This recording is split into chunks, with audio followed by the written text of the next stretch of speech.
Districts in Massachusetts have carefully implemented sound health protocols developed by DESE and DPH in consultation with medical experts, and these appear to have had a significant positive effect on safety for students and staff. And we continue to stand up additional measures to mitigate virus spread in schools.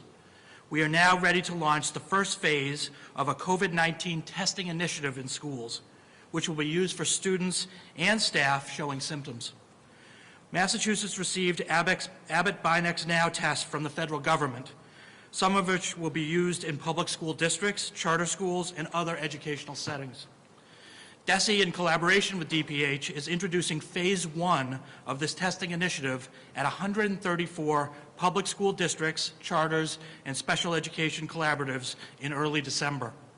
This is a voluntary initiative with test kits provided to schools at no cost and designed to help schools continue to provide in-person instruction. Schools chosen for phase 1 need to meet 6 criteria, including the ability to complete DPH reporting requirements and ensure staff who administer the tests are trained. Schools must also obtain parent-guardian consent prior to administering tests to students. The Abbott BinaxNOW test is a rapid antigen test. Rapid antigen tests perform best when the person is tested in the early stages of infection, which is when the viral load is generally highest. Under federal guidelines at this time, the Abbott BinaxNOW test is not to be used for broad-scale asymptomatic in schools, and students, parents, and staff should be aware that an antigen test results are not considered at this time diagnostic. Results are probable, and confirmation of a person's COVID-19 status requires a PCR test. As we have said many times, staff and students must stay home if they are not feeling well. However, some people may experience the onset of symptoms while at school. The Abbott BinaxNOW test will allow schools and districts to rapidly respond to these type of situations. By testing students and teachers and getting results within minutes, we will be able to identify infected individuals and their close contacts more quickly and to help stop any spread. It has become increasingly clear that this virus is going to be with us for a while. Even though the news is promising and incredibly optimistic about the vaccines, it is unlikely that it will be ready to be administered to children during this academic year. As such, we cannot wait for a vaccine to be widely available before our kids continue to stay in school. We've created ways to safely return to school through our extensive health and safety guidance that was endorsed by the Massachusetts chapter of the American Academy of Pediatrics, nearly $1 billion in funding to schools for COVID-related expenses, setting up the DESE Rapid Response Help Center for districts, and now new opportunities for COVID testing.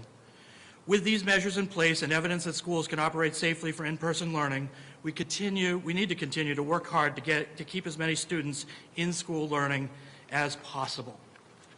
Thank you.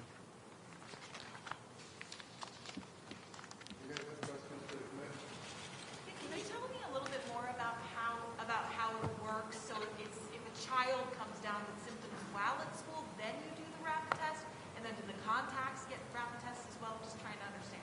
Right, so at this time, and this may change based on what Secretary Sutters was talking about, some of the testing done at Lawrence General.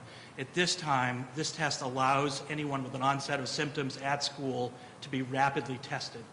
And we can find out those results in minutes. As we're saying, it does not guarantee at this time they're COVID positive, but if it shows positive, they have to go get a PCR test, which will then tell us. But this will, for schools, allow us to more quickly move to identify close contacts if we have a probable positive on one of these tests. How much evidence do you have of COVID transmission at school? Is there any? I don't know if we can confirm that we've seen any. It's incredibly limited. I don't know if the DPH folks have verified it, but it seems like and this is not just here, right? This is across the world, across the country, and here, but the policies we've particularly put in place around masking, distancing, and hand washing are really helping keep those numbers limited.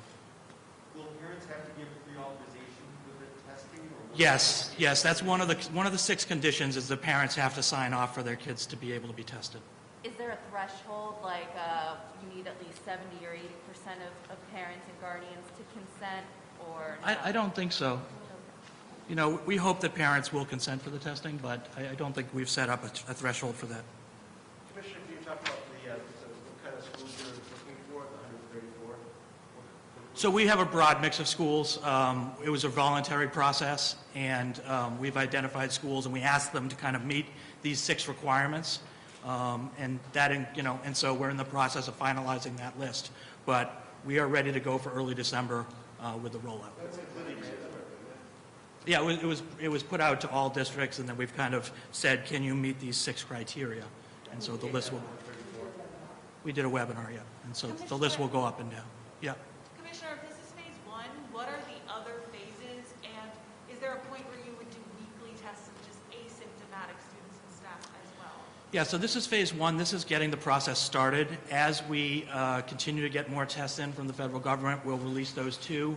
This will give us good information as we begin to finalize the data from Lawrence General to see if we change how these tests are used. And so there could be a change in phase 2, for instance. But for now, we're getting the process started. Gotcha. But any plans for asymptomatic testing of just like weekly for all students, as some schools are doing at least 2 of the state? No, this is the process we're using at this time. But again, these things are subject to change.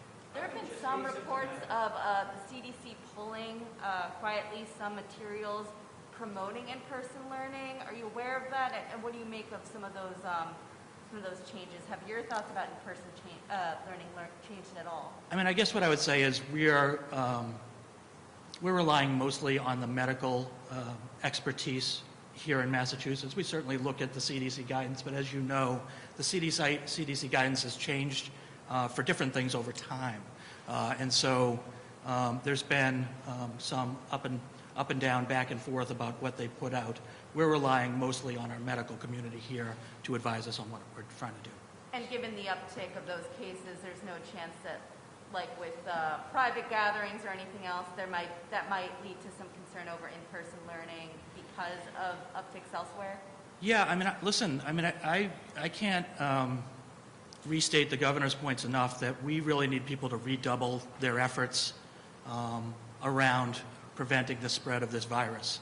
What we see in schools and what we've seen already in some places is we don't think transmission's happening in schools, but that doesn't mean that kids or teachers aren't bringing a positive case into schools. And when you do that, you have close contacts, which means you have to put students or staff out. And we've seen in some cases where a certain number of staff have had to be put out on quarantine until they're cleared, and that's forced a school to shut down. The classic example is the high school parties, where if the local authorities can't identify who the kids are, some of these high schools have had to shut down for remote instruction for as short a period of time while they wait to see what happens in their community.